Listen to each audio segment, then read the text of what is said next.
everybody, welcome to Self-Helpless. This is Taylor Tomlinson. I'm Delaney Fisher. And this is Kelsey Cook. Oh, I like God, when you say this is. I know. It sounds like a voicemail again. Oh, I'm so lame. I swear.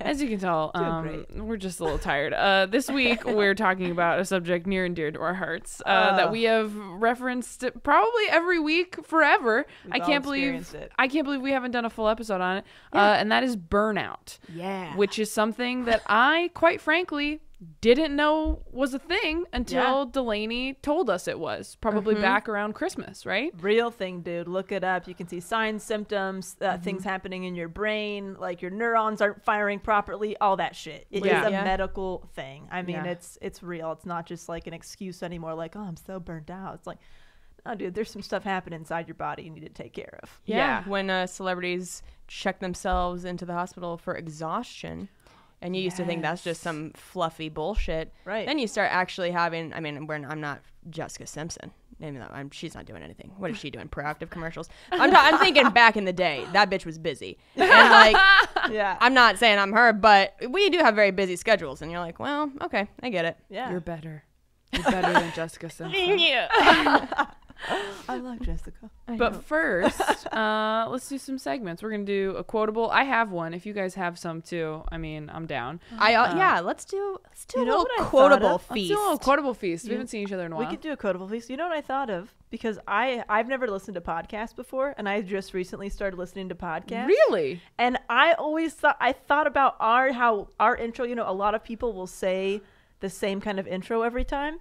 How we just kind of start off with names, and I'm probably thinking, people are like, who the fuck are these people?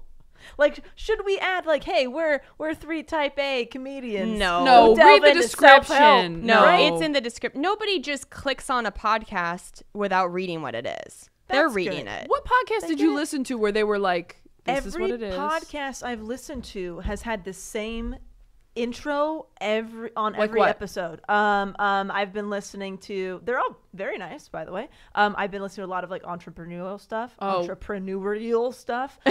Like Kathy Heller, don't keep your day job has been really good. You guys should check that out. It's helpful. And then from there I've moved on to so many different ones, and I can't even remember all of the names. Are they a pre-recorded thing though, where it's like usually pew, pew, it's welcome usually, to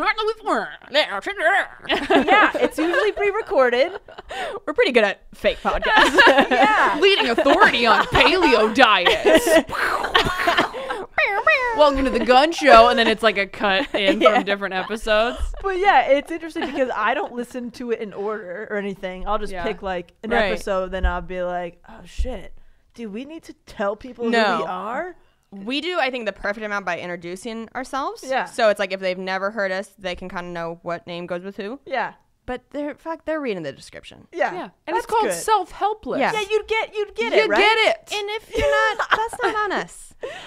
If anyone is listening and this is your first time, you picked a weird first time. We're sassy right now. We're sassy. This is us just firing real hot. I just had to get it out there because I'm like, I wonder if somebody's listening like, what are these people? No way. Okay, no way. Fantastic. You are also like an old woman with things of that nature. So whatever you think isn't what you should think. Okay, fantastic. Okay, this is the one I saw on Brain. Do you guys follow Brain Picker on Instagram? No. I love Brain Picker. They got these. It's like all quotes. It's great. Okay. See, I screenshot them regularly. I love it. I liked this one a lot. It's by Elaine de Botton.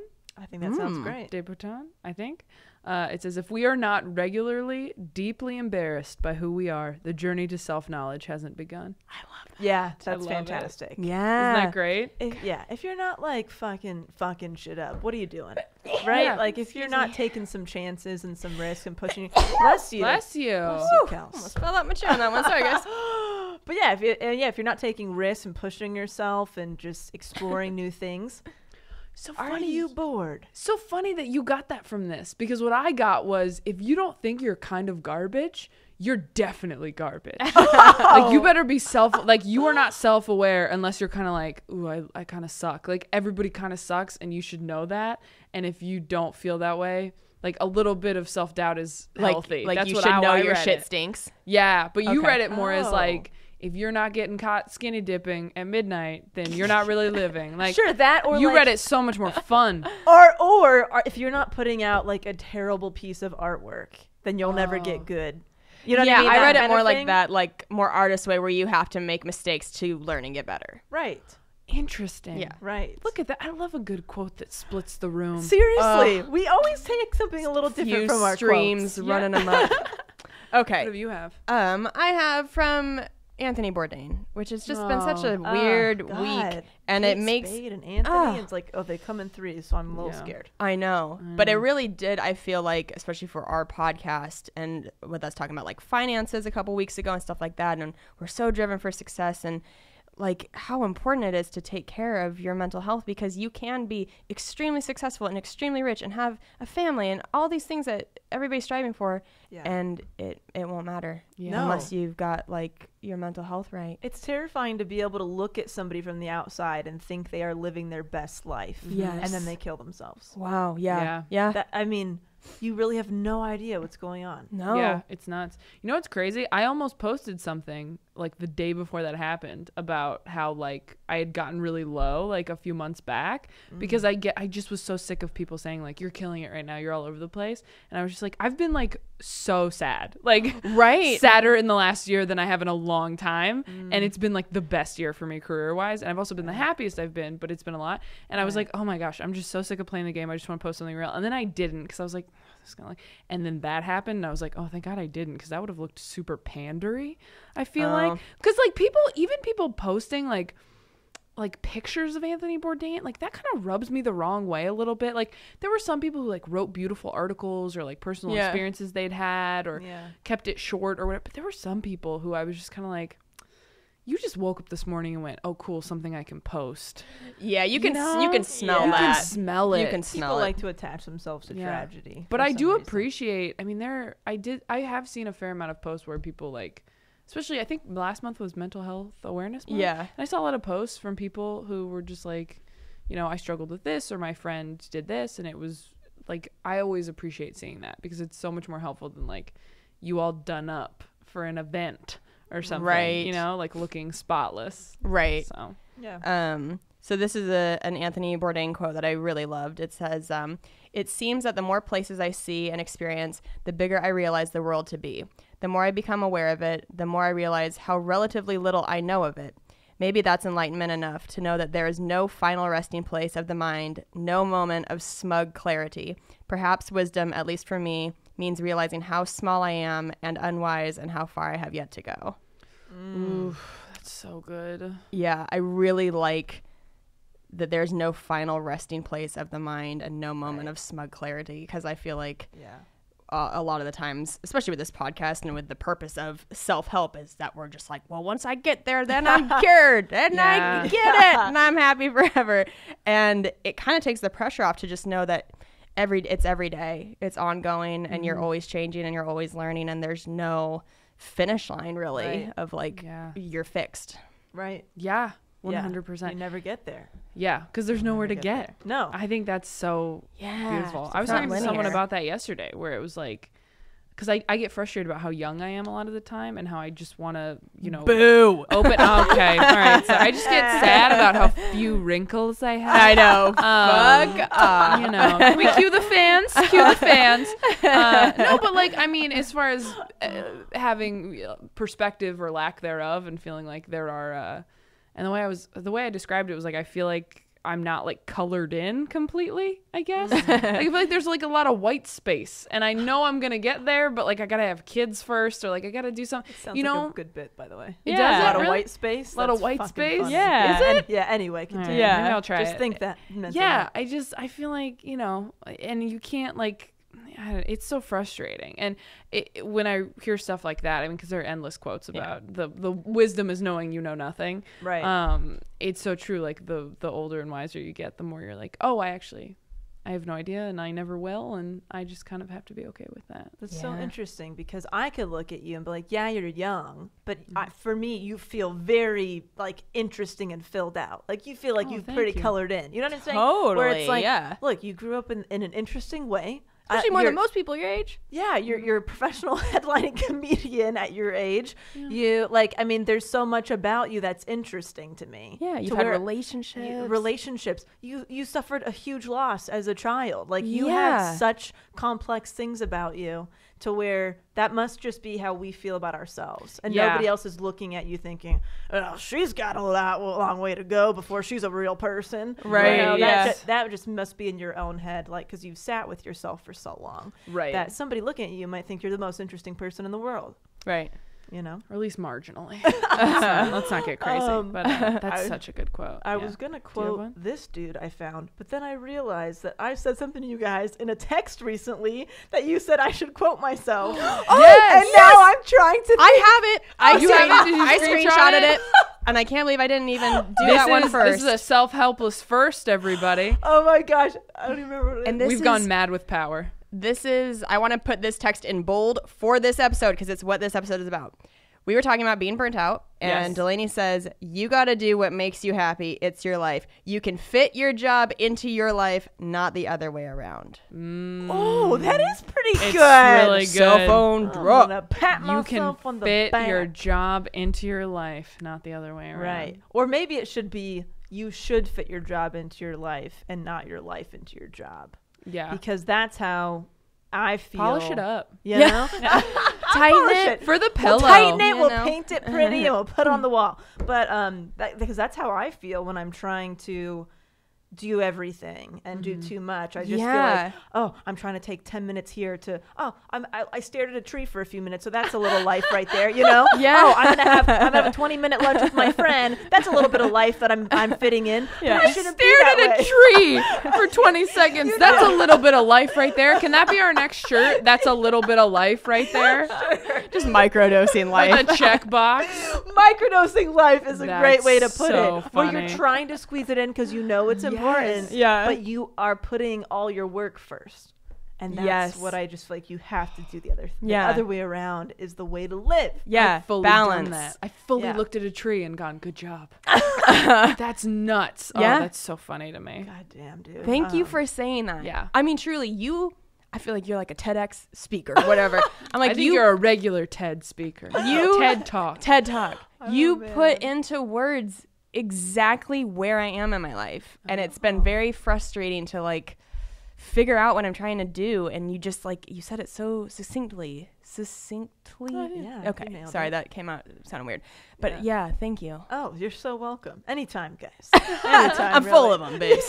You probably are the most zen of the three of us. I mean, I didn't take the career path that you guys are down, because here's the thing, if I was, I would not be zen. Yeah, I would not be. I'm just like you guys. I mean, Kelsey and I are like the same person. I see myself like when Kelsey's doing stand-up stuff. Yeah, I know that's how I would be. Mm-hmm. Yeah, I know how that's what it'd be. I know how difficult that is, and how you become your own worst enemy in your head. Oh, and you don't let yourself relax. I am rest. Handling it so much better. Yeah, fuck you. You too. But I mean, like, I see what you guys do, and I'm like, we're all so similar that I know that's what I would be doing, and I remember like making decisions where I'm like, I got too scared to go down that road. Yeah, I got way too scared because I could see where like, okay, first of all, you guys love it, so that makes it different. To where I'm like, I'm not even in love with this thing, and I can see how I could get wrapped up into it, even though I don't love it, and how if I start depending more on, more and more financially on it, I won't be able to like get back out of it as easily as I want. Yeah, you'll paint yourself into a corner. Yeah. What did Barry say? Like, was it corrupting winning? Complicating winning. Complicating winning. That was good. Man. That was gold right there. I feel like that's kind of what you're saying, that like you can see yourself in me with that, where it's like you become your own worst enemy and you're like robbing the joy from yourself. And it's like, why?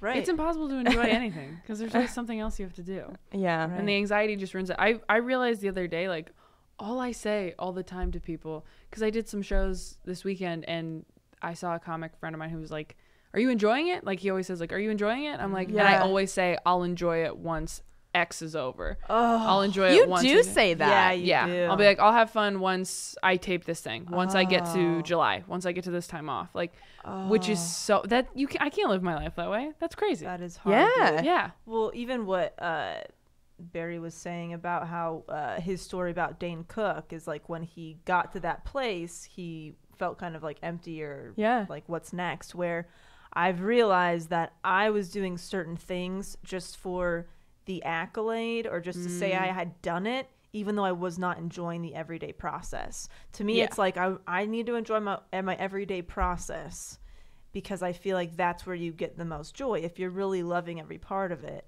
then you're happy every day. Versus I'll be happy when I get this milestone. Or I'll be happy when I get the next one. But I'm like, I'm not even happy in the middle. So why would I be happy about the milestone where it's just like, okay, now I got to do this another milestone? I don't know. Yeah. But that actually goes in nicely to what I would say is my treat myself this week is I canceled on. I was supposed to be, anybody who's been watching my calendar and listens to this podcast knows I was supposed to be at Bonnaroo this last weekend. That now this is going to come out on the 25th, but we're recording a few weeks earlier, and I canceled pretty much at the last minute because I was just like, I'm going to be gone for so much of this month and I'm getting ready. This comes out on the 25th. Yes. So when you're listening to this today, I'm probably a mess right now because I'm doing the Tonight Show in a few days. Woo! And woo! Just casually glaze over it. Yeah, well, let's hope. And I'm trying really hard to make sure I enjoy it. But I was just like, I can't. And I texted them and called Kelsey and was just like, tell me it's okay to cancel this because everyone is telling me it's fine, but like, you know, your agent says one thing where they're like, well, it might look bad, and it's like, oh, you're right. What if someone that's like the last thing you need to hear. I just need someone to be like, no, whatever you need to do. And the same thing happened when I was getting ready for the Netflix 15 is my college agent was like, that's a lot of schools to cancel. Are you sure? And I was just like, screw it. I have to be ready for this thing, and I'm not going to go. And I didn't just sit on my ass. Like, I canceled this festival where I was only doing a few sets and instead stayed in town and did like 10 as opposed to 3 sets, and got a lot of work done on that Tonight Show set I'm working on, and you know, took Sunday off like the whole day and had like an amazing day, and it was just so much better as far as like a decision for me at the moment. But if I was going off of what I think all of us have done at times is going for the accolade and going, well, this is a cool thing, like I am so fucking done being cool. Like, I'm so done trying to like look like I've got and do the thing. Like, every time I have done what I wanted to do instead of what I'm supposed to do, from like the time I moved out of LA and was like, screw it, I'm gonna go to Orange County, that's been every time has been so rewarding for me. And just watching you stop doing stand-up, even though you had all those same fears, you're like, what are people gonna think? They're gonna assume this. And when you were just like, screw it, I don't care what anybody thinks. It doesn't matter what anyone thinks. It just matters if I'm okay. It's so true. And God, I was tearing. I mean, it was unbearable. Like, leaving was unbearable. Like, nightmares and just like ruminating on it and thinking that I had wasted 6.5 years, and that now it was finally getting at a time where I could text a few people and I'd be booked for 30 shows. Like, when you put in that time to get to that place where you finally, it's like a little easier. I know how to write jokes better. I know how to get booked, like all this stuff, these things that you build towards. And I felt like it was like running half of a marathon and then walking away, like not like finishing it or not going forward or whatever. It was like, what was the point of this? And I've made the piece where like there were so many good things that came out of it, but it's so unbearable to change paths. And so I needed to just like fill my time reading and listening to people who had changed paths to make sure I was going to be okay. Have some people show you the way. And just like, oh, I'm not the only person who's gone through this. I'm not special. I'm not the only person who has switched career. That's the way my mom says it's like, I'm not the only person in the world who's ever changed paths or careers or done something different than what they've been doing. So I just needed to hear that for my own sanity. But it makes sense. It was so hard. It's like a divorce. You thought you were going to be doing this thing the rest of your life. At one point I did. And then you had to just be like, this isn't the thing. Dude, I Taylor and I talked about it on the phone actually when you were deciding to cancel Bonnaroo, and we were saying that we were both kind of in this weird place where it's like you put in so much time and you work so hard to get to a point where you are wanted and people are offering you things.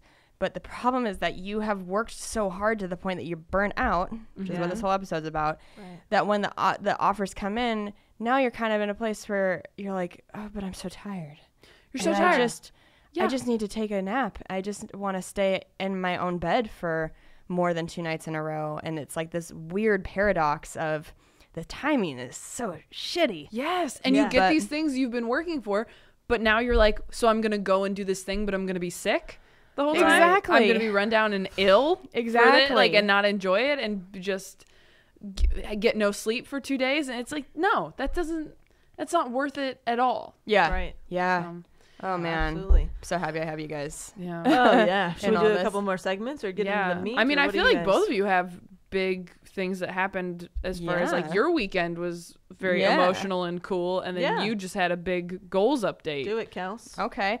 I feel like you just called on me in class, and I'm like, all right. First of all, just a quick self-careless. I need to stop putting my own suitcase in the overhead. I need to just take a second and ask somebody to help me put it up there because I keep really hurting my back. Oh. But I don't know if you guys feel like this when you're boarding a plane and it's just that anxiety, that pressure from everybody behind you that if you stop for even just 2 milliseconds, people are like, just get going. And so I always just quickly grab it and try and put it up. Yes, Can Taylor. I say one thing? Yes. Not to push it. Southwest, your bag is checked for free. Keep Oh going. my Lord. Okay. I actually did book on Southwest for Boise in a couple months. So thank you. Thank you. And it was so much cheaper than, I'm like, what have I been doing? I have no idea. I know. I'm so sorry. Taylor's converted me to Southwest. Anyway, it's just a quick thing. I just have to put that out into the world so I actually start doing it because I've told myself about 30 times because I've hurt my back about 30 times and I just get into the moment and I'm like, I'll do it. And then I'm like, you're so beautiful. It's a privilege for anyone to be asked anything by you. Oh my God. Like you're doing people a favor. Sweet. Like you should see me. They're already getting on the plane going like, I hope I sit by her. Like you're fine. Just I don't know about it 4:30 in the morning. I look very different, but thank you. And then my kind of like treat yourself, whatever. I went back home to Spokane and Cheney up in Washington State where I'm from because my mom is selling our childhood home. We've been there for 20 years. I mean, obviously I haven't lived there in 11, but we've had the home for 20 years and my mom's been there. She's retiring after 30 years of teaching. So it was just like going home to throw her this retirement party and help her pack. And one of my best friends lives in Spokane and another one of them drove over from Seattle so we could have like a night together, just the three of us, get drunk and have fun. And that's been a huge change in my life to make seeing my friends a priority. Yeah. Because for the last 3 years, it's like I became that person that was missing, you know, all sorts of family things and holiday things and friend get-togethers because I was just like, well, but I worked that weekend, so... Yeah. I missed so many foosball tournaments, like so many foosball tournaments because I just was like, well, I can't justify it's basically gambling, like a sport where you pay money and then hopefully play well enough to win. I can't do that over paid work. That's crazy. Like I've worked so hard to get this paid work. Why would I do that? But man, I lost so much sight of the balance in my life. So I've gotten to see those two best friends of mine like 3 times in the last 3 months, which is great. That's amazing. Unheard of. Like so that is necessary. that has not been happening in the last 3 years. So so good to see them. And I just felt so at peace the whole time I was there. I didn't think I could have anxiety if I wanted to this weekend. That's incredible. Wow. I mean, yeah. And there were like a couple situations that came up where I'm like, my mom and I, you know, helping your mom throw away things can be a touchy thing. Yeah. Because things can get, you know, sentimental and whatever. And there were times I think if I had not been in that good of a place, it would have been a fight and whatever. And I just was like, okay, well, whatever you want to do. Like, you couldn't get me to argue with you when I was in Spokane and Cheney. It felt so good and I miss it a lot. And I don't know, I feel a little bit lost now because I just want to figure out a way to get back there as soon as I can, but it doesn't make any sense. Like we've talked about Dan Cummins before, who did it. He did the LA thing. He's in his 40s. You should ask him to do this podcast. I love him. I think he would. Dan Cummins. He's a great comedian. Okay. I think he's, what would you say, late 30s, early 40s? Yeah, probably. And so, I mean, he's done the LA thing. He has a very successful podcast. He still goes on the road all the time, but I think he just felt like he didn't need to actually live here anymore. He has a wife and a kid or two. I don't know how many kids he has, but he moved to Coeur d'Alene, Idaho, which is like the area that he and I are both from. Yeah. I mean, like Spokane, Cheney, Coeur d'Alene is all kind of within like 45 minutes of everything. And I try so hard to feel at home here, and I just don't. And it's really hard because I do try really hard, and I know that like hopefully moving to a better apartment will help, but it's just, I don't know how to explain it because you guys are from here, and I've told you I'm jealous of it because like that has to just be a built-in feeling the way that I feel with Washington, where it's like built in. That's home. I walk out of the airport, the air smells the way I'm used to it smelling. It's just who I am. It's fucking where I came from, and California is not that. And I don't know how long it will take to feel that way or if I ever will, but I don't know. It's just kind of tough. Yeah. I know I have to be here for probably at least another 10 years.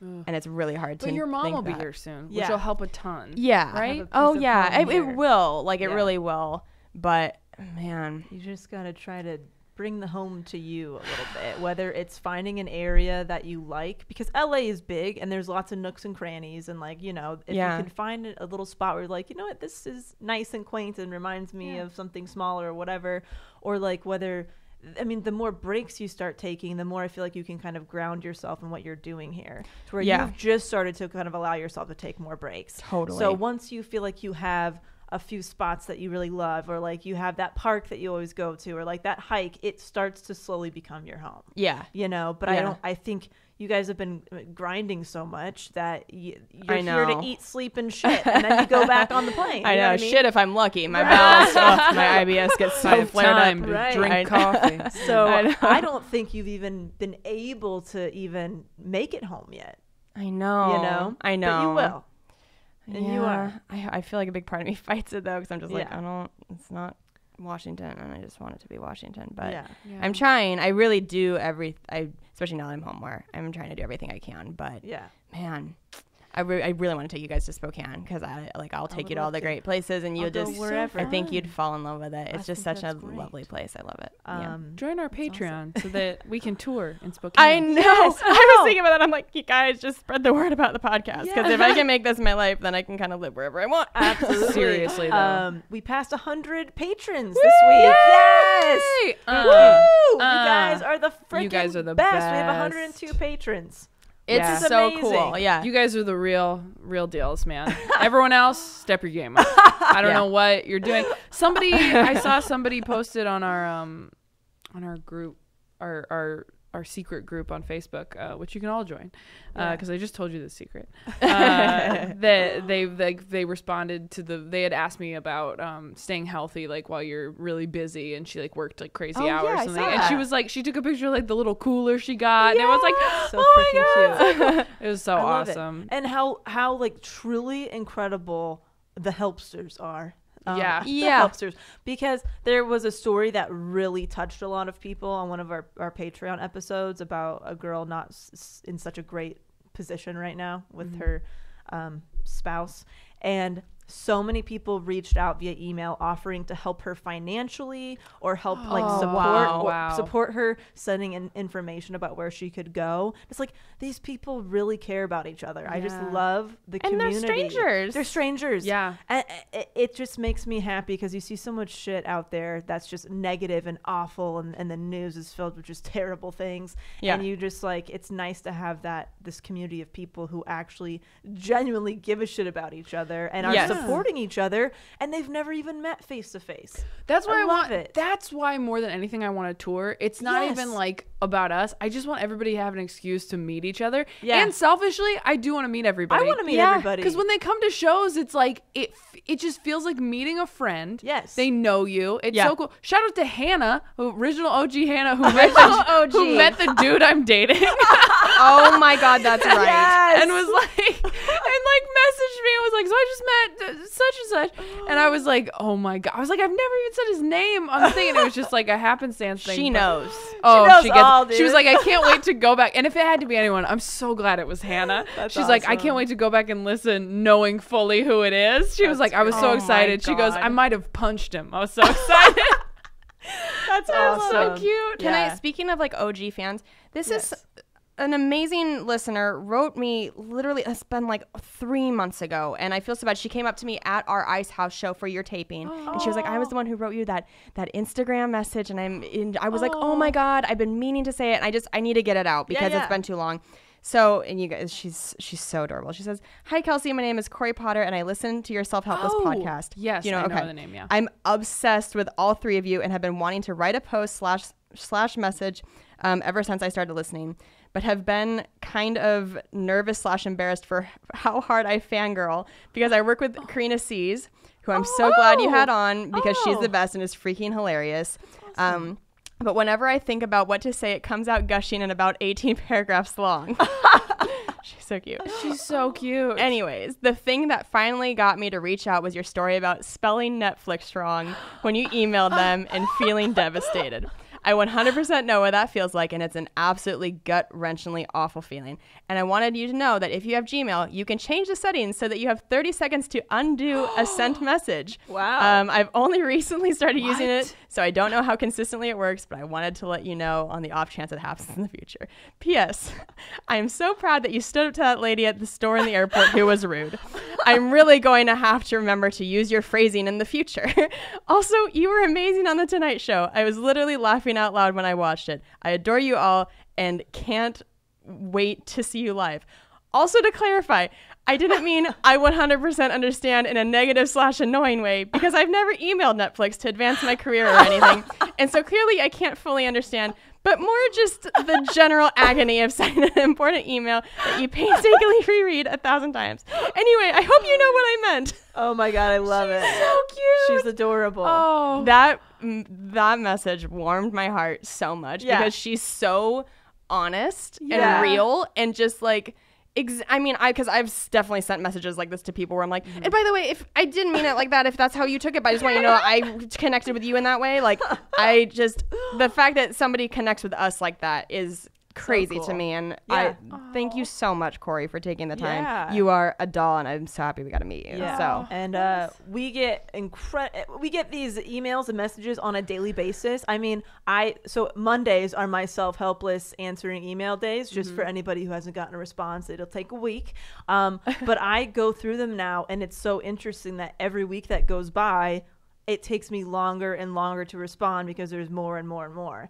And it's just, I mean, I'm dumbfounded. It's like it's the craziest, coolest thing. The nicest things people say and that they share with us, and you know, So if join the Patreon for more stuff like that, because we will read every single one on the show. Yeah. I mean, nobody goes because my OCD will not allow it. Nobody goes unresponded to. If I can help it. Yeah, the Patreon has been really, really cool. I know it just sounds like a shameless plug, but we really we do enjoy it. You said you enjoyed recording those more. I do. I enjoy the Patreon episodes way more because they're less structured. We can be more honest. Albeit we have gotten pretty honest on this main one.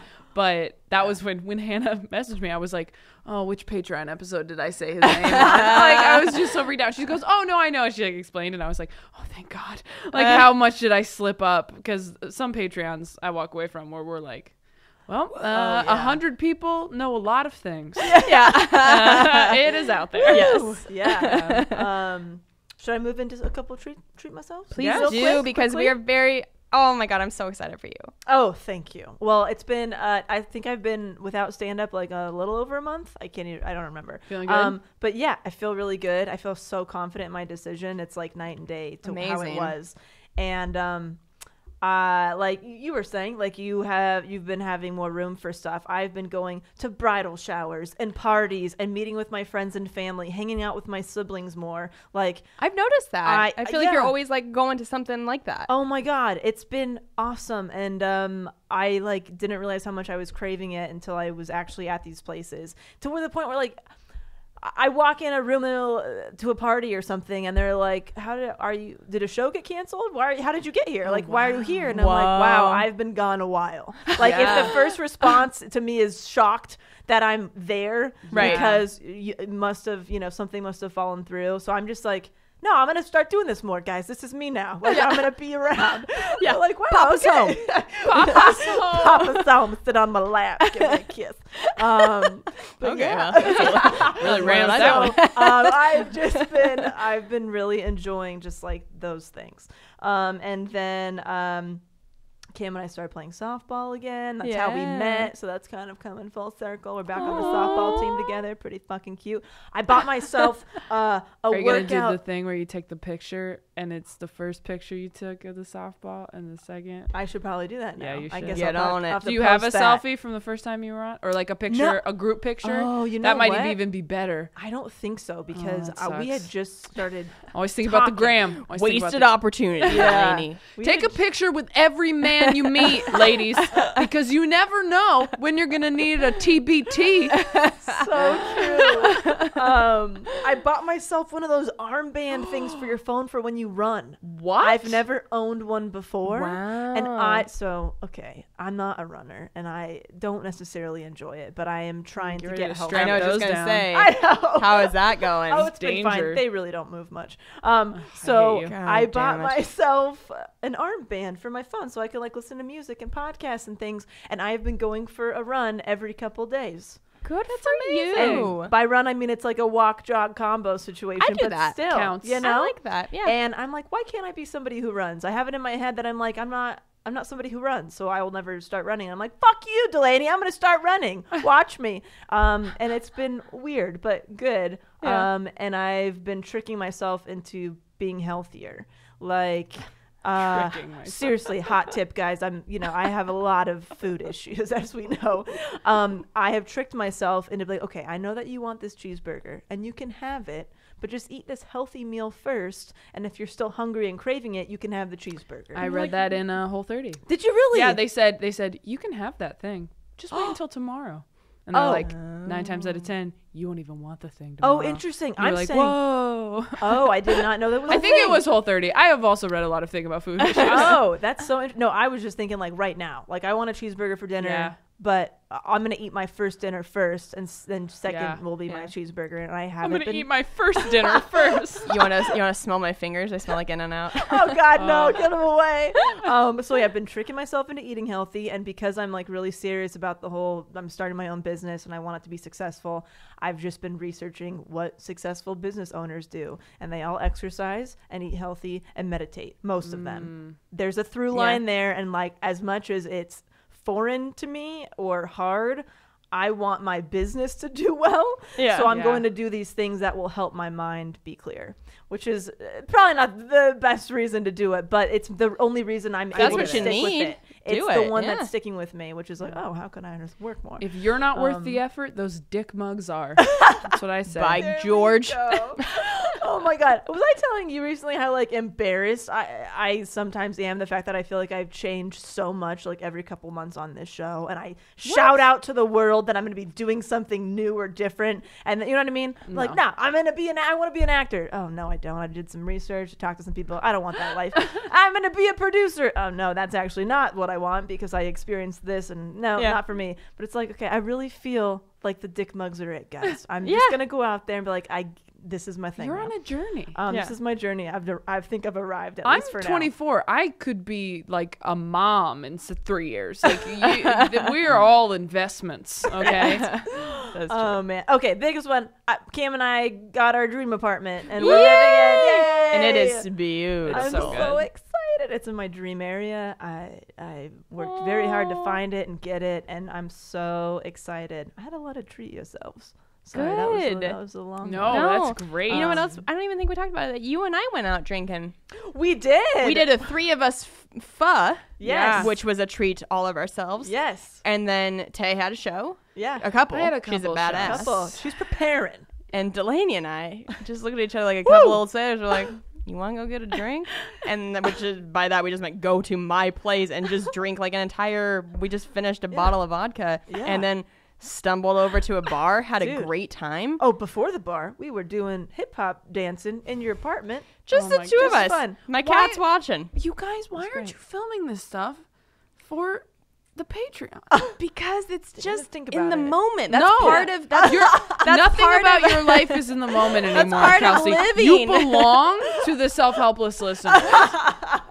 Next time you're having a good moment, you record it. Well, Vegas, we will record a lot. Oh, yeah. But we just like it was fun. so fun. It was really fun. Really enjoy getting drunk It with was you. fantastic. Me too. Absolutely. So that was a nice treat. Great Awesome. times. Yes. All right. That was the most polite way to be like, I really enjoy being wasted Yeah. alongside you, comrade. So We went on polite. a hike. We've done so many things since we go on a recorded. We did. So we went on a nice. nice hike and lunch. We have been trying to take more breaks and do nice things. And we hope it influences. But what did we do on the hike, everybody? Took a picture. Oh, yeah. This All is right. true. I gotta.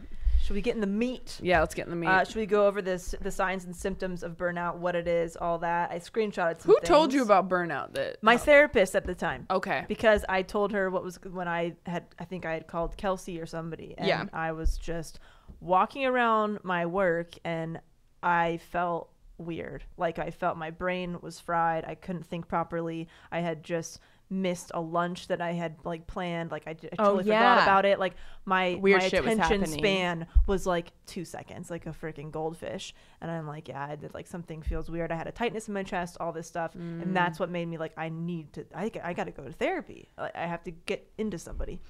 Gross, but yeah. So that was That was the feeling. start. And then she was basically saying like, oh, these symptoms that you're having is a sign of burnout. And I was like, yeah, everybody's burnt out. Like, this is life. Yeah. But, This is Hollywood, lady. Welcome to LA. Get in line. yeah, times I don't know. But she's like, no, there's actually like symptoms and things going on in your brain and like medical stuff that goes along with it. It's not just like a word that is thrown around. So I want you to do some more research about it, but like your neurons are basically not firing properly. Yeah. And I'm like, shit. So that's how I've kind of started taking it seriously versus just like, oh, yeah, I'm so burnt out today. I did a lot of shit. Tired. Yeah. Well, and we also went to a Workaholics Anonymous meeting. Yes. Which we did an episode about that. And we've touched on this a little bit before, but this is like, it's a really serious thing that's definitely impacted all of us. Oh, yeah. A lot. Absolutely. And yeah, that was a big click in my head. Like, oh, yeah, that could be me. Yeah. If I don't get my shit under control. Yeah. Yeah. People seek help for this. It's Yeah. a real thing. Yeah. Once you told us about burnout, I was like, oh, thank God, an excuse. Like, I was like, thank God this is a real thing, because I had just felt like I was weak the whole time. I was like, why can't I handle my dreams coming true? And once you know, you can't unknow. Yeah. And you're like, oh, there's a name for this and it's real. And Yeah. You can feel it coming on. I want to have Pete Lee on the podcast. He's Yes. so wonderful. He'd be so good for this podcast. And he was talking about the burnout thing with me and how I think I told you guys that I think was talking to like a therapist of his that said, you're not weak. You're not Superman.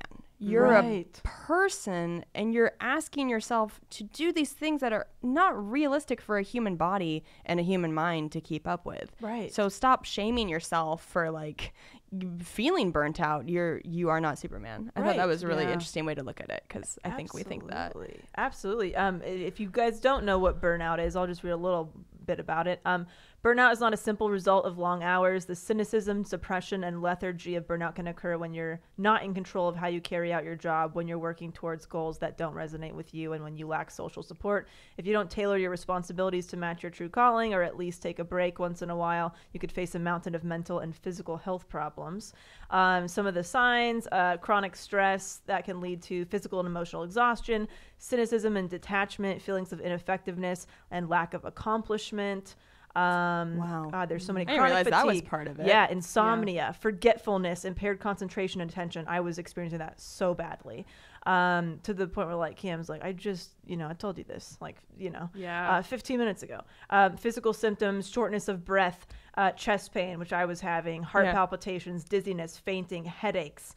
Increased illness. You guys were always getting sick. Remember that period of time where like somebody was always fighting off a cold? We couldn't not get what was ever on that plane. Oh, yeah. It was every other month. Yeah. If not more than that. You guys were sick a lot. And We were just sick for like a year. Yeah. 6 months to a year. Yeah. I can't believe that now, feeling how I do now. I can't believe I let it get that bad, where it was like, oh, I'm okay, well, it's just who I am now. I'm just a sick person. I just have a low immune system. Loss of appetite is another one. Anxiety, depression, anger. Remember, Kelsey, you said, I just wake up angry. Yes. Oh my God. Remember that? I will never forget when you said that. I still struggle with that. Yeah. I mean, anger is definitely like a real outlet that, you're talking about forgetfulness. Yeah. Anger is like a big one for me. Mine is big time concentration and forgetfulness. Chest pain was scary too. You had that recently. I had too, that. yeah. I had that pretty bad. Yeah. And it'll come and go. And when it does, I'm like, oh no, because I thought it was just anxiety, but it's like a combination of all of it, and it feels like you're gonna die. Oh my God. It's not good. It's scary. It goes even into more depth because they have physical signs and symptoms of burnout and then emotional signs and symptoms of burnout. So if you have any of this stuff, lowered immunity, feeling tired and drained all the time, frequent headaches and muscle pain, change in appetite or sleep habits, and then the emotional signs, sense of failure and self-doubt, feeling helpless, trapped, defeated, detachment, feeling alone in the world, loss of motivation, increasingly cynical and negative outlook, decreased satisfaction and sense of accomplishment, withdrawing from responsibilities. There's behavioral signs, isolating yourself from others, procrastinating, using food, drugs, or alcohol to cope, taking out your frustrations on others, skipping work or coming in late, leaving early. I mean, Wow. Isolation is an interesting one. I definitely do that when I get burnt out. I was doing that when I was in New York for that weekend that was just kind of rough, and I could feel myself withdrawing from people that weren't essential to me, and I really had to force myself to, like, I know I called you, I had to force myself to, like, call my dad. Like, I was just really actively trying to reach out because I could feel myself just retracting into, like, just sinking deeper into just my own head, and it wasn't good. There was one night there was some basketball game on after the show, and I was like, I have to stay here and watch this basketball game with the staff, because if I don't, I'm gonna just go back to the hotel room and I'm gonna be there alone for too long. Which is it was bad. That's scary. It's scary when you feel that way, and it's like you also kind of feel helpless, like, to stop it. Like, you don't know how to get out of it or how to cut back, or like when you're when you're so, like, if you're addicted to your work or whatever it might be, it's like, how I know this is not good for me, but I don't know how to get out of it. Well, when I was doing, on top of a full-time job, doing stand-up almost every night and not knowing why I was doing it. Insane. That was a big thing. And I would call my mom crying after a show. Maybe I'm driving home from Ventura. It's an hour drive. I got to be at work at 8. It's midnight. And I'm just like, I don't even know why I am doing this. I feel like I'm punishing myself. And then she's like, well, why don't you just stop or cut back? I was like, I can't. I really felt like I couldn't, even though that was all self-imposed. Yeah. Nobody was making me. But I mean, you really feel like you don't know how to get out of it. Yeah. It's we talked about it when we watched Happy, the Netflix documentary, that people die from this in, was it Japan? Yeah. I can't remember the term for it, but people are actually so overworked there that they die from burnout. Right. And I think that's a really big extreme there, but also in America, it's a real bummer that the typical work week is 5 days and then 2 days off. Yeah. Because I don't know who wouldn't feel burnt out at the end of their work week. I mean, think about everybody you talk to that works a standard day job. I mean, I don't know if you feel this way, but when Friday hits, it's like, oh my God, I can barely pick my head up and do what I'm supposed to do, and then you only get 2 days off. Like, it would be so nice if what was standard was 4 days of work, 3 days off. I just feel like everybody would be a better person and a happier, more healthy person. Absolutely. But in this country, it's just like work. No, this system needs to change. Like I have heard of businesses popping up that are changing the work hours thing, but there's been so many studies that, like, you only have 3 or 4 productive hours a day in your day job. Like, you can get all your work done in a few hours. The rest of it is just like sitting there, hanging out, pranking whatever. Dwight. Exactly.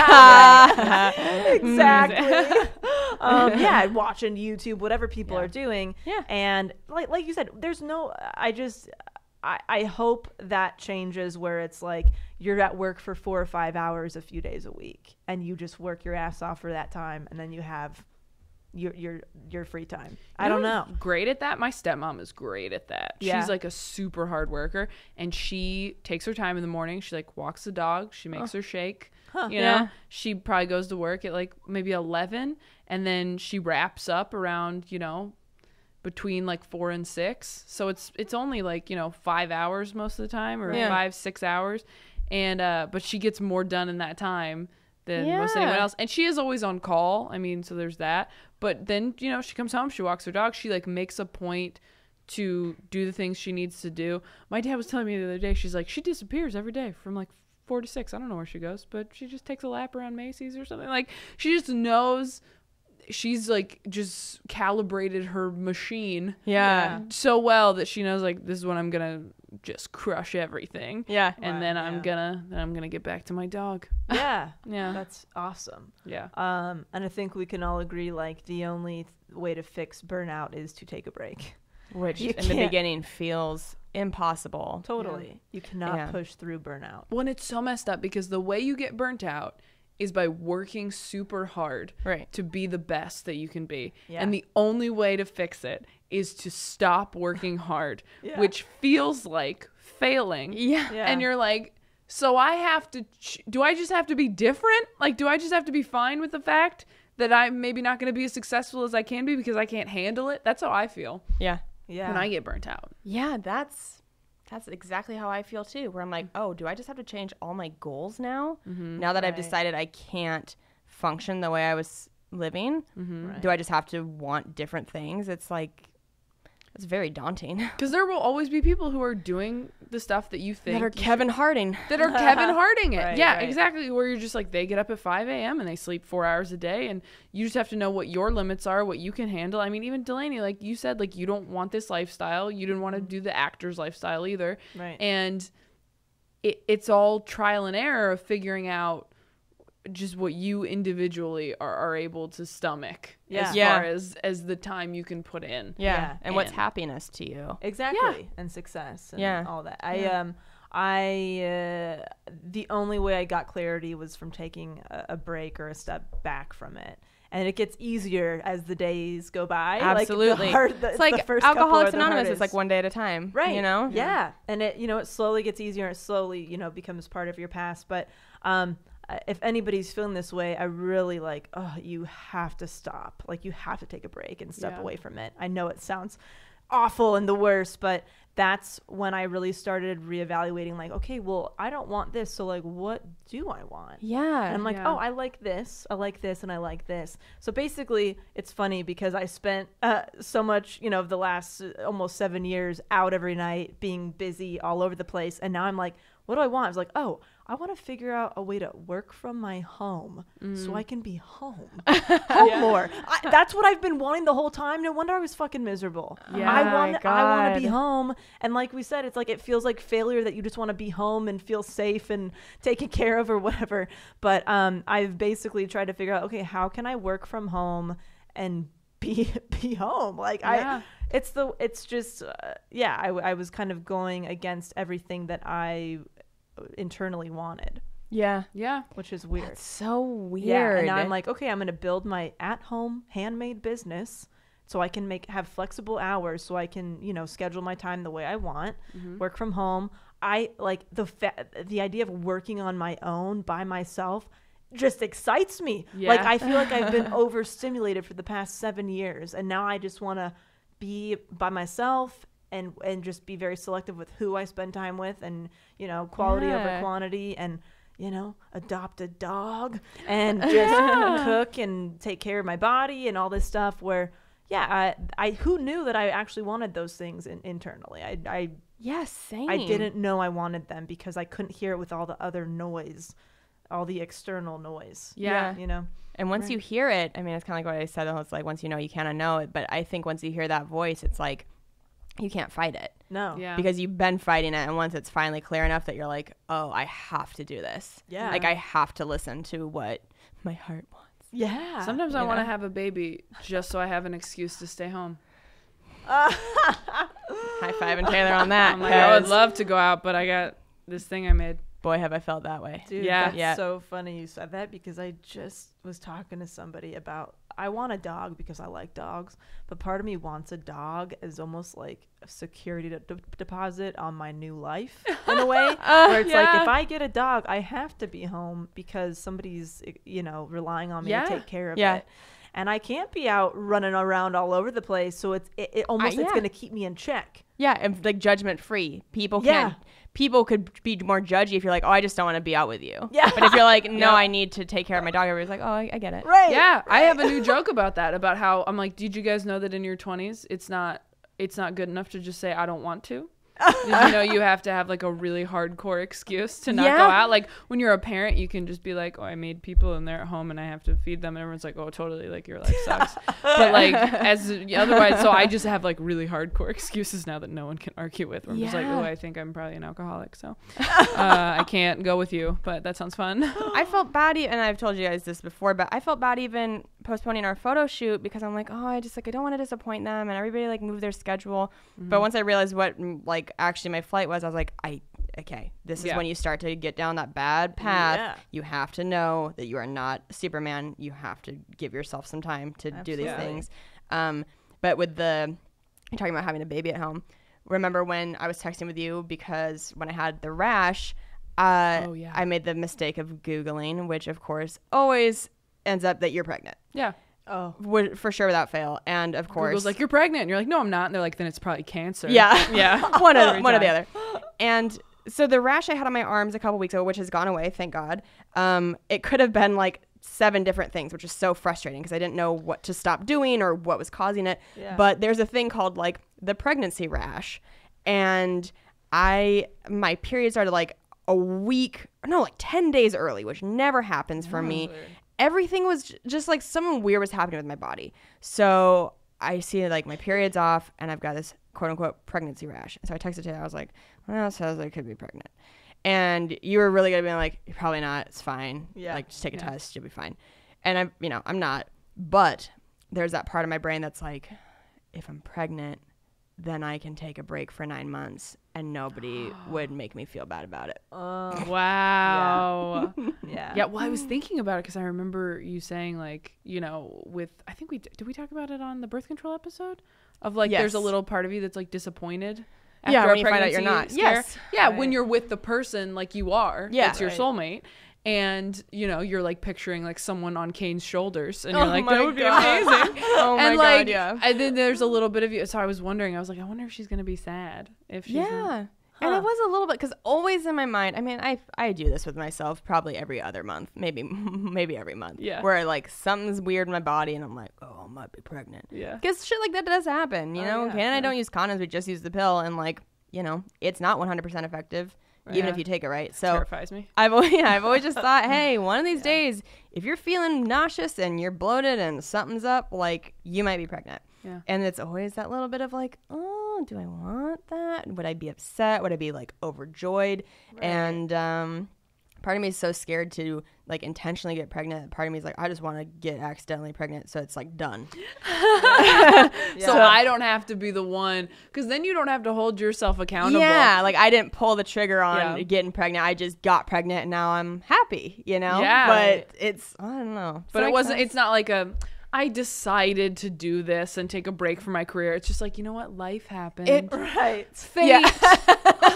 What are you gonna do? I took the pill. Oh, my bad. Oh, man, especially when I'm taking the pill, and it's like, well, I did everything I could. I'm not this gonna was work meant out. to happen. Yeah. So no, I feel you on that one. For sure. I just want permission to take a break. That's what you want. You need. So you need to give yourself the a baby permission. wouldn't be a break. No, I know. That's a change of life forever. Yeah, but that's a lot of work. It's interesting. I used to think that like people use their pets or their kids or whatever as like an excuse like not to do stuff, which I'm sure some people do, but now that I'm living this new like home lifestyle, I'm like, oh, they just don't want to go out and do stuff, and they really just like, for me it's like, oh, I just like being home more than most other things, almost everything. And now I'm like, oh, like it's not, I used to feel bad for them, like, oh my god, they can't do anything fun, they have to stay at home with their baby or their kid or their dog. It's like, oh no, they're choosing that, they want to do that. No, they're at home fostering skin-to-skin contact, drinking Ovaltine. Like, oh, it looks great. Well, and you guys are in the great position of, like, you found the people. Like, my best friend from high school is like that, too. She's with, like, the guy. Like, they're, like, looking at houses. And I'm just like, well, that looks great. Like, that's what's so frustrating is going back to the colored in thing of being 24 is like, I'm not ready to be married yet, but I would really like to be ready so that it's just done. Yeah. I just want to be done. I don't want to have to worry about putting on mascara when I get on planes. Like, it doesn't matter who sits by me. Stop doing that anyway. I don't. I stopped doing that a while ago. But when I'm single, I do think about it. I'm just not single very much. But that's like that's the worst thing I've ever said. Also, but it is never true. wear makeup on a flight because it clogs your pores and you get acne. It does. Dude, my pores get clogged anyway. Oh yeah, it's always a nightmare. It's always a nightmare. Always a nightmare. It's horrible. I feel like my skin is so sensitive. I was like really clear, and then I got my eyebrows waxed, and I had waited a little too long. And she put some stuff on it, and I was like, oh, the stuff. I was like, honestly, they don't usually do that. And she goes, oh, this is like a new thing, and it's great. And she just did it, and I was like, all right. And I did everything. Did she rub it around your face? Not around my face, but Okay. she, like, you know, her, you know how their hands kind of touch other parts of your face while they're waxing. You don't have this, so don't get afraid because you would know already. But I got a cystic acne infection 10 years ago from a woman who I went in to get my hair cut, and she's like, we're doing free full face waxing today. Oh, geez. Literally full wax every part of your face. And she's like, everybody's loving it. Your makeup will go on so smooth. And I was young, and I was like, okay, if it's free. And this chick did not wash her hands. She ripped all the hair off of my face, and with all my pores open, she rubbed like oil into my face. And within a few days to a week, I had like every pore was a deep cyst. Oh my God. And that is what led to me having to be on antibiotics, which then I stayed on for 3 years, and then which gave me the candida overgrowth and fucked up my whole health. Oh, wow. So be careful when you make this sort of decisions. Nothing in life is free. It changed the course of my actual life and my health. I can never eat pizza again because of that woman. Oh my God. gosh. I want to murder her for you. But also, you're supposed to have hair on your face. Leave your face alone. Yeah, but I want my eyebrows to be. Oh no, that's fine. Your I eyebrows get look that. really But nice. like, don't wax your whole face. I didn't do wax my eyebrow eyebrows. threading because, as you can see, I have a scar on my eyebrow. I have a scar on my eyebrow too. Because I got waxed when I was younger, and they took a chunk from of my waxing? fucking eyebrow off. Oh my Yeah. God. I Yeah. am horrified. Yeah. So you see there's a little scar there because they tore a piece of skin. And I didn't get waxed for years. And then I'm like, oh God, my eyebrows are really rough. So I went to like a nicer place, started getting waxing again. But now I get eyebrow threadings instead of wax. Yeah. Have you guys done eyebrow threading? I like the threading more because they're just pulling the hair out. They're not pulling the hair and the skin that doesn't need to be. So for me, it's just like they're targeting what they need and they're leaving the rest alone. But yeah, I'm furious. Yeah, somebody ripped a chunk of my skin out. That's I was like, furious. I think I was 16 or 17. So you know that baby skin. Yeah. And I know tender. mine's from when I was the baby. Well, mine's like an actual baby. Do you see the line in there? Probably not. I'm gonna fuck up my eyebrows. There's like a line in this one. I think it's like no, I don't. There's see a line in there somewhere, but it's from like tripping when I was a baby. Oh no, I have like a full on dent. I know, tripped that's when I was a crazy. baby, and I have a dent in my skull now. Do you see Really? that when I go like this? Do you see that dent? Oh, a little, but that's I can't when tell you it's do a that with dent. your If you eyebrow rub your or finger over my forehead, my skull goes in. Whoa. When I was 2, I was bouncing on my mom's and dad's bed, and I got my feet caught in the covers, and I flew forward, and they had a wooden headboard, and I went right on the corner edge. And when you're 2, you're, fucking that shit's soft. Most of us have dents. I have a dent somewhere. I Yeah. have to I find it, have but- dents. Yeah, we're a little banged man. up. Well, now that we've revealed who we really are. I know. Oh my no, gosh. be careful with the beauty stuff because I've gotten facial infections too. We've Oh my talked about. God. Yeah.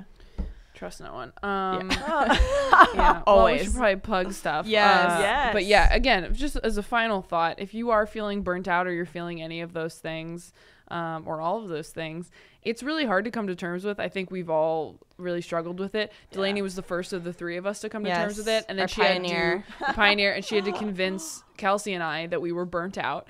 And Kelsey and I would straight up talk to each other afterward, like, I just don't think Delaney gets it. And then like 2 weeks later, we were like, oh, we don't get it. Like we were we're so burnt out, but we were just like, we can't lose momentum. Like, just I think I know she's trying to take care of us, but like we gotta grind, man. And we were just enabling each other, and then I don't remember who broke first, and it just. I think I broke. Maybe you broke first. You were in deeper because when we went to the Workaholics Anonymous, you're like, I don't even think I'm a workaholic. And we're like, oh, that's I'm a few years behind everybody in age and everything else. Where I'm just like, I really think it'll work this time with him, and they're like, okay. And yeah, so if you're feeling all those things, like, don't ignore it. Talk to a therapist if you can. Yeah, write in for sure. Yeah, and just figure out a way to take care of yourself, because it's just not worth it. And like Delaney said, you cannot push through burnout. You'll kill yourself. You are right. You'll kill yourself. It's a wall. You'll have a heart attack. You won't beat it. You'll have a heart attack. You'll fall asleep at the wheel. You will fall and hurt yourself. Like, there is no getting out of it. There's no pushing through it. You have to stop. That's such a great way to put it. It's unbeatable. You got to stop. Because you either take the break on your own, or you're forced to take a break because something shitty happens. Yeah. Yes. And those are the two things that happen. That's why you keep getting sick, because your body's like, bitch, stop. Yeah. Yes. Yeah. Yes. Absolutely. Whew. Okay. All right, let's plug some dates. I'm at Kelsey Cook on Twitter, at Kelsey Cook Comedy on Instagram, and kelseycook.com for tour dates. And you know what? Right now, the only thing I really have to plug as of this moment is headlining the Comedy Loft in Washington, D.C., July 25th and 26th. I'm sure some things will come in those weeks between, but honestly, maybe not. And that's okay. I'm not mad about it. Yeah. I'm at T-Tom Comedy on Instagram, Taylor Tomlinson on Twitter. If anyone's still into that, we've been informed by various people that it's been dead for years, but it's fine. We're still out there. And CPR on a dead horse. But I'm still there, plugging away in the graveyard. And then it's ttomcomedy.com for tour dates. And if this week it airs the day after, right, Kelsey? Yes. Yeah, so July 29th, yes. I will be on The Tonight Show, and you can see if I failed or not. No, you will not. I'm nervous about it. But you know what's crazy? I'm nervous about it, but then I'm also not, because I've been running the set, and I know it'll kind of go back and forth where it'll, it won't go as well as I want, and I'll feel like, oh, it sucks now, and then it'll work really well, and I'll be like, I'm gonna murder this. So I'm just gonna go. I'm not looking forward to the back and forth of it all, but like tonight I have a set after this, and I'm just gonna work on new stuff because I have to let it breathe a little bit. Yeah. But then after that, I'm taking a break, you guys. We're going to Vegas. But then July 19th to 22nd, I'm right back in it, headlining the Tampa Improv, and July 26th through the 29th, I am at the Addison Improv in Dallas, Texas. So, just right back in it. I thought, 2 weeks, plenty of time to fix myself, right? That's enough time to be completely normal. And I'm going to be gone for a week of it with Vegas, and then I'm going to go see family. So I will be traveling a little bit, but it'll be nice travel. Sure. It'll be good. So that's fine. We'll be poolside, baby. Yeah, it'll be great. Be good. I will be decorating my new apartment with various things. Yes. Oh, that I will be making probably out of rocks and wood and painting them and looking at stuff on fucking Pinterest. I don't know. Okay, I'm really trying to get into this stuff. I'm really trying to get into this new lifestyle. DelaneyFisher.com, but who the fuck cares? I'm not gonna be anywhere where you can see me anytime soon. Unless you do Self-Helpless tour. Yeah, Self-Helpless still tour. Planning on. Absolutely. 100%. Subscribe to the Patreon. I'm all in for that shit. Yeah. And tell a friend about Self-Helpless. If you love this show and you know a friend or a coworker or family member that you think would also love it, just let them know, because that is one of the fastest ways that podcasts get out there, is just word of mouth. So send a link to a friend, tell them we would love it. Take a screenshot for your Instagram story. Jared Freed, because I started listening to the You Up podcast. Yeah. It's great, by the way, if you want to check it out, just to plug his podcast.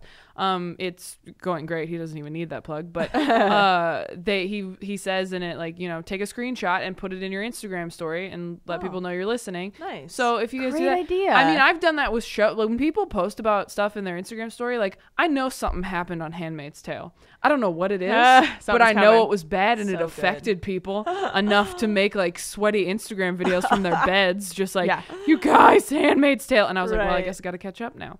So it does make a difference, and it is super helpful. And we really appreciate it. And always, subscribe and leave us a 5-star rating on iTunes, because it really helps, and we read them all, and We just love you. And we just love every one one more of you. thing. Dix by Delaney is on Etsy right now, but I am set to launch in July or early August because I am moving now, so it's going to take up a little time. But yeah, there will be a dixbydelaney.com very, very soon. I'm very excited. I've been working hard to do all the right things before you start like a business. So Atta girl. I'm just very excited about it. Yay. All right, we love you guys. I'll talk to you next week. Love Bye. you. Bye.